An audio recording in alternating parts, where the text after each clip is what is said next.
నిజామాబాద్ ప్రజలు దాన్ని గౌరవించారు. 9కి 9 కంప్లీట్గా నిజామాబాద్లో ఎమ్మెల్యేని గెలిపించారు అధ్యక్ష. తద్వారా టీఆర్ఎస్ ఇండిపెండెంట్గా ఆనాడు అధికారంలోకి వచ్చింది అధ్యక్ష. అందరం సంతోషపడ్డాం అధ్యక్ష. నేషనల్ పార్టీస్ మీద డిపెండ్ కాకుండా ఒక స్వీయ రాజకీయ అస్తిత్వం ఈ రాష్ట్రానికి ఉంటుందని చెప్పి టీఆర్ఎస్ పార్టీ అధికారంలోకి వస్తే తెలంగాణ ప్రజలకు మేలు జరుగుతుందని చెప్పి అందరం కూడా పనిచేసాం అధ్యక్ష, కష్టపడ్డాం. అదేవిధంగా మొదటిసారి పార్లమెంట్లో ఉన్నటువంటి మనందరం కూడా మీకు తెలుసు అధ్యక్ష, ఇక్కడ కూడా చాలామంది సహచరులు ఉన్నారు. చాలా అంశాల మీద, విభజన అంశాల అన్నిటి మీద కూడా నిరంతరం పోరాటం చేసి అది హైకోర్టు సాధించుకోవడం కావచ్చు అధ్యక్ష, కాళేశ్వరం లాంటి పెద్ద ప్రాజెక్టులకు అనుమతులు సాధించుకోవడం కావచ్చు అధ్యక్ష, అనేక అంశాల మీద కొట్లాడి కూడా పనిచేసినాం అధ్యక్ష. అంటే ఈ అంశాలు చెప్పడంలో ఉద్దేశం ఏంటంటే అధ్యక్ష, కేవలం పదవులు కావాలి రాజకీయం కోసమే టీఆర్ఎస్ పార్టీలోకి నేను వెళ్ళలేదు అధ్యక్ష.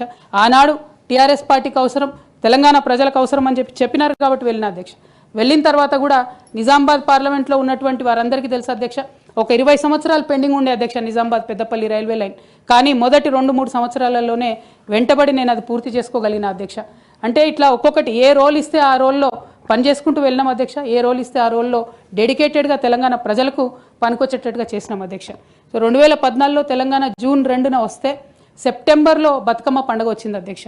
నేను అంతకుముందు తెలంగాణ జాగృతి నుంచి దాదాపుగా 8-9 సంవత్సరాల నుంచి కంటిన్యూస్గా బతుకమ్మ పేరుతోని ప్రతి సంవత్సరం కార్యక్రమాలు చేసేదాన్ని అధ్యక్ష. 2014లో వచ్చినటువంటి బతుకమ్మ, తెలంగాణ రాష్ట్రం ఏర్పడ్డ తర్వాత వచ్చినటువంటి మొదటి బతుకమ్మ నుండే నా మీద రిస్ట్రిక్షన్స్ ప్రారంభమైనాయి అధ్యక్ష.